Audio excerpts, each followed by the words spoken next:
राहुल गांधी जी एक अच्छे इंसान ज़रूर हैं, लेकिन he totally unfit for today's India's politics. Actually Rahul Gandhi ji को बनाने में जबकि सक्षम थी प्रियंका गांधी जी, राहुल गांधी जी को बनाने में एक नस्ल ख़त्म हुई है, तो एक जनरेशन ख़त्म करती सिर्फ एक राहुल गांधी जी को बनाने में। क्या हमारे देश में क्या मोदी जी, राहुल गांधी जी यही लोग हैं 150 करोड़ की जनता में? क्या हमारे पास काबिल लोग नहीं हैं? ये जानना चाहिए था पहले माननीय न्यायाधीश को कि पहले दिल्ली में पहले शेल्टर प्लेसेस ही नहीं है। आज इस मतलब परिस्थिति के दौर में अगर इंसानों से सबसे ज़्यादा वफा किसी में है तो वो जानवरों में, और जानवरों में सबसे सर्वप्रथम है कुत्ता, और उसके बारे में कुरान करीम में भी जिक्र है, असाबे कहफ के कुत्ते के बारे में जिक्र है। बिहार सबसे ज़्यादा कंट्रीब्यूट करता है इस कंट्री में, मुझे लगता है। एक ऑटो वाला से लेकर एक IPS ऑफिसर तक मुझे लगता है कि आपको बिहारी ही अधिकतर मिले। बिहार का GDP में कंट्रीब्यूशन तो ना के बराबर है। मैं यही बात अमित शाह से भी पूछना चाहता हूँ। अमित शाह 5 साल पहले बिहार में आए थे इलेक्शन में, उन्होंने बोला था कि आप अगर बीजेपी को देते हैं तो बाढ़ की समस्या खत्म हो जाएगी। वो अमित शाह कहाँ हैं आज? Amit Shah should be held accountable for that. ठीक है, मेरा नाम है, मैं इंजीनियर अली बिन अब्दुल्ला बाहमेद का बेटा हूँ, एडवोकेट अब्दुल्ला बिन अली बाहमेद। हम लोग हिंदुस्तानी अरब हैं, सारे भारत में हम लोग लगभग 6 लाख हैं, और हम लोग सऊदी अरब से बेसिकली हम लोग हैं, हमारा जेनेटिकली हम लोग सऊदी अरब से हैं। वहाँ से होते हुए यमन आए, यमन में 900 साल के बाद फिर हिंदुस्तान में आए 105 साल पहले। आपका जन्म हिंदुस्तान का ही है? बिल्कुल, मैं भारतीय मूल का हिंदुस्तानी अरब हूँ। मेरे पिताजी भी भारतीय मूल के हिंदुस्तानी अरब। आप पक्के हिंदुस्तानी हैं? बिल्कुल, और मेरे पिताजी जो है ऑल इंडिया इंडस्ट्रियल एग्जीबिशन में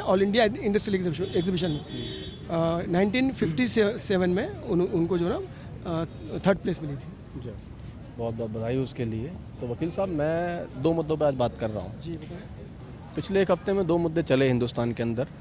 एक मुद्दा चला वोट चोरी का, दूसरा मुद्दा चला दिल्ली में स्ट्रीट डॉग्स को लेके जो शेल्टर होम्स दिए जा रहे हैं। तो जनता के हिसाब से दोनों में से बड़ा मुद्दा कौन सा है? किसी भी देश की तरक्की और उसके जवाल में सबसे बड़ी चीज़ होती है करप्शन। अगर किसी देश में करप्शन ज़्यादा हो तो वो देश कभी भी स्ट्रगल करता रहेगा तरक्की करने के लिए। स्ट्रीट डॉग्स का मुद्दा भी उसी का एक हिस्सा हो सकता है, लेकिन वो मेन नहीं हो सकता, इसलिए कि वो जीव जंतु जो है हमारी ज़िंदगी में, आपकी ज़िंदगी में हमारे लिए सिक्योरिटी देते हैं, हमको टेंशन से मुक्त करते हैं। और मैंने जो सुना है, न्यायपालिका ने जो जजमेंट दिया है, ये जानना चाहिए था पहले माननीय न्यायाधीश को कि पहले दिल्ली में पहले शेल्टर प्लेसेस ही नहीं है।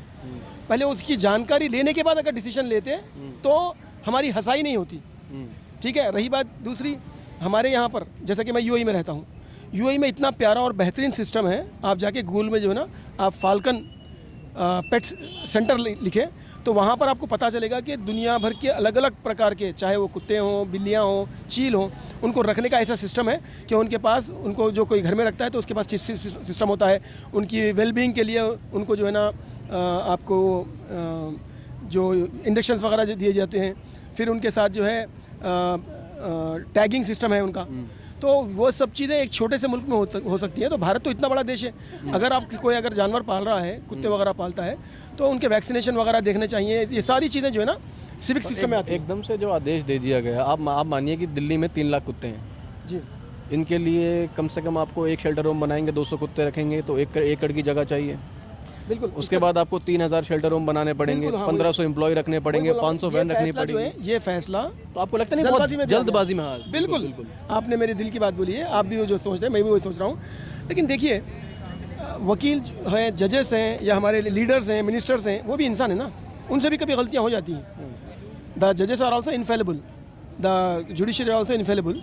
तो ये हुआ होगा, उसमें हो सकता है जब से आपको कोई बात का टेंशन हुआ होगा कुछ होगा। जब से उन्हें चाहिए था कि हम भारतीय हिंदुस्तानी नागरिक होने के नाते हम ये बता सकते हैं, समझा भी सकते हैं कि अगर जज साहब अगर इस बात का संज्ञान लेते पहले कि हमारी दिल्ली में क्या उनके लिए शेल्टर होम है, तो उसके बाद अगर वो जजमेंट देते तो बड़ा अच्छा होता। अब उन्होंने चूंकि जजमेंट दे दिया, अब उसको क्या चाहिए कि उसको अपहोल्ड करते हुए पहले दिल्ली में शेल्टर होम की तैयारी करें। दूसरी बात, आज इस मतलब परिस्थिति के दौर में अगर इंसानों से सबसे ज़्यादा वफा किसी में है तो वो जानवरों में, और जानवरों में सबसे सर्वप्रथम है कुत्ता, और उसके बारे में कुरान करीम में भी जिक्र है, असाबे कहफ के कुत्ते के बारे में जिक्र है कि वो यानी कि उसकी वफादारी के बारे में भी जिक्र है। लिहाजा एक जानवरों में जो है ना, कुत्ता एक ऐसा पेट है, एक ऐसा जो है ना फैमिली आपका सिक्योरिटी देने वाला है, जो बिना सैलरी के जो है ना आपको सर्विस देता है। तो उनके विषय में अगर अच्छी तरह से सोचा जाए, पब्लिक भी, गवर्नमेंट भी और जुडिशरी भी, तो फिर कुछ बेहतर होगा। लेकिन जो कुछ भी फैसला आया वो जल्दबाजी में है। अभी आपने जो पहले बड़ा मुद्दा बोला था उसके पर बात करेंगे। जो आपने कहा कि इलेक्शन में वोट चोरी की जो बात हो रही है जी, चाहे उसमें राहुल गांधी जी बात कर रहे हो या कोई भी बात कर रहा हूँ, राहुल गांधी जी एक अच्छे इंसान ज़रूर हैं, लेकिन he is totally unfit for today's India's politics. क्योंकि हमारे देश में आज पॉलिटिक्स से ज़्यादा पॉलिटिक्स हो रही है। ही don't know about the politics. और उनसे लाख दर्जे बेहतर है प्रियंका गांधी। लेकिन बड़ी विडंबना है हमारे देश की, कांग्रेस जैसी दुनिया की सबसे बहुत पुरानी डेमोक्रेटिकल पार्टी, उस पार्टी ने सोनिया गांधी की बेटी प्रियंका गांधी जैसी बेहतरीन सेकंड आयरन लेडी, यानी कि वो उनके अंदर इंदिरा गांधी की बहुत सारी छवि हैं, वो उनमें वो क्वालिटी है। तो विपक्ष वाले कहते हैं कि केवल दिखती उनके जैसी। मेरा सवाल नहीं, दिखती उनके जैसे नहीं है, प्रैक्टिकली भी उनके अंदर बात करने की सलाहियत है। लेकिन आप ये बताइए, मैं आपसे पूछना चाहता हूँ, क्या प्रियंका गांधी राहुल गांधी से ज़्यादा बातचीत करने में और उनका जो कुछ भी स्वभाव है उनसे काबिल है कि नहीं है? अच्छा, ये कह रहे नहीं है, क्यों नहीं है? मैं आपसे पूछ रहा हूँ। मैं बताऊंगा, पहले आप बताइए क्यों नहीं है। क्योंकि उनका क्वालिफिकेशन कुछ मतलब ठीक है, क्वालिफिकेशन जो भी है उन्होंने अभी तक कंट्रीब्यूट नहीं किया है समाज को। उनको मौका नहीं मिला है ना उस हिसाब से। मौका देखिए, मौका तो वार्ड कमिश्नर को भी नहीं मिलता महल। सुनिए, अगर पार्लियामेंटेरियन आप बनिए। अरे सुनिए, बता रहे हैं भैया, आप संसद में आप एमएलए हैं या एमपी हैं, आप पार्लियामेंट ठीक है, आप एमएलए हैं या एमपी हैं, अगर आपके पास एक वार्ड कमिश्नर होता है ना, जो गली मोहल्ले का जो वार्ड कमिश्नर होता है, अगर उसके पास पावर होता है ना, वार्ड कमिश्नर भी होगा ना, तो वो अपने गली के लिए कुछ ना कुछ करता है, तो 10 कॉलोनी में नाम 10 कॉलोनी में नाम हो जाता है।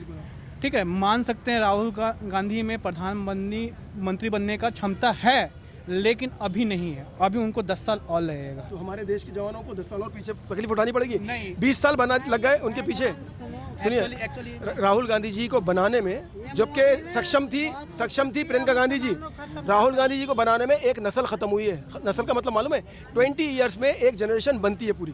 यानी कि आप अगर 20 साल में शादी करेंगे तो आपके 40 ईयर्स में आपका 18 साल का 19 साल का बच्चा होगा। तो एक जनरेशन खत्म करती सिर्फ एक राहुल गांधी जी को बनाने में।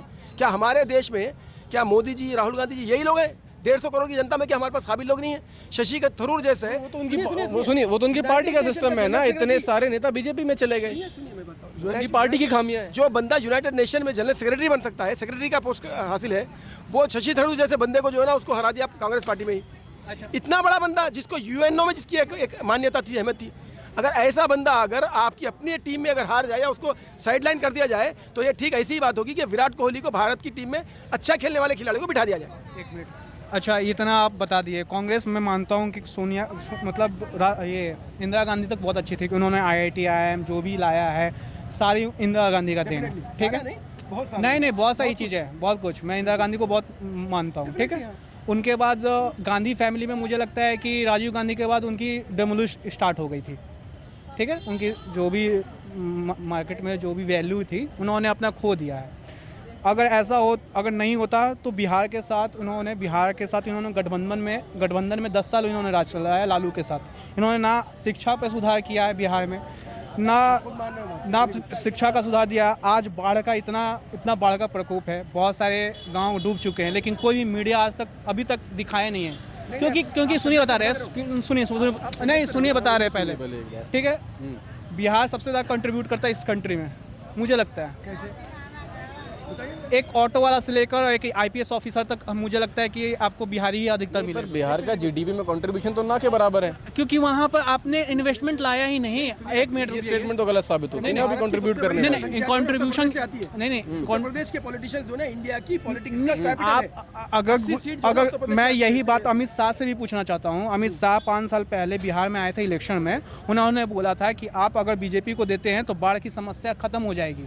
वो अमित शाह कहाँ हैं आज? Amit Shah will be accountable, Amit Shah should be held accountable for that. ठीक है, उस बात के लिए अगर अमित शाह जी बोले हैं, जैसे कि मोदी जी के 15 लाख के बारे में बोल दिया उन्होंने कि वो जुमला था, ये नहीं होना चाहिए, ऐसी बात नहीं होनी चाहिए। एक पॉलिटिशियन को हमारे देश में 1960 तक भी पॉलिटिशियन को इज्जत से देखा जाता था। आज पॉलिटिशियन का मतलब लोग जो है ना धोखेबाज से ले रहे हैं कि पॉलिटिशियन है, धोखेबाज हो चुका है ना, लोगों को अपनी प्रॉफिट में पड़ी हुई है। अच्छा, वोटर लिस्ट की बात कीजिए मुझसे। हाँ। चोरी हो रही है वोटर लिस्ट में?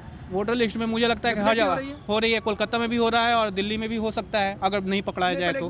जब तक अगर पकड़ी जाए तो ठीक है, नहीं पकड़ी जाए तो नहीं हो रही है। क्योंकि कोलकाता में जैसी अभी हालात है, आप कोलकाता जाओगे, मैं बंगाल बहुत अच्छे से घुमा हूँ, मतलब कोना कोना घुमा हूँ वहाँ का। वहाँ पे आपका अधिकतर बांग्लादेश के लोग बसे हुए हैं, उनकी वोटर आईडी कार्ड बन रही है, उनसे वोटिंग करवाई जा रही है। बिहार के परिप्रेक्ष्य में हो रही है या नहीं हो रही है? बिहार में मुझे लगता है कि बिहार में भी ये चीज़ें हो रही है।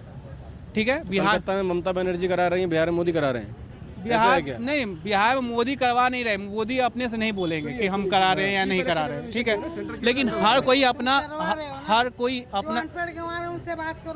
कोई अपना जमाने के लिए करवा रहा है। लेकिन ममता जी 15 सालों से यहाँ पर बनी हुई हैं वहाँ पर। मुझे तो डेफिनेटली लगता है कि कोलकाता में ये वोटिंग चोरी हो रही है और बनाई जा रही है। और मैं ये सुनिए, इलेक्शन कमीशन तो सेंटर की बॉडी है ना, तो आरोप सीधा मोदी सरकार पर लगता है। आप समझिए, पहले election chief election commission central government का होता है, स्टेट गवर्नमेंट का कोई लेना देना नहीं है। अब मैं आपसे ये बात बोलना चाह रहा हूँ, राहुल गांधी जी वोट चोरी की बात कर रहे हैं। ठीक है, राहुल गांधी जी ऐसे खिलाड़ी हैं जो बॉल जाने के बाद जो है ना हिट मारने की कोशिश करते हैं। इसका मतलब सब प्रूफ करता हूँ मैं। हैदराबाद में असद अवैसी के अगेंस्ट इनकी पार्टी में एक बहुत बेहतरीन लीडर है फिरोज खान। वो हैदराबाद के इलेक्शन के बाद नामपल्ली का इलेक्शन लड़ता है, और नामपल्ली के इलेक्शन में उसको एक घर से 882 वोट उसके खिलाफ डाल दिए जाते हैं, और वो चीख कर पुकारता है और उसकी पार्टी के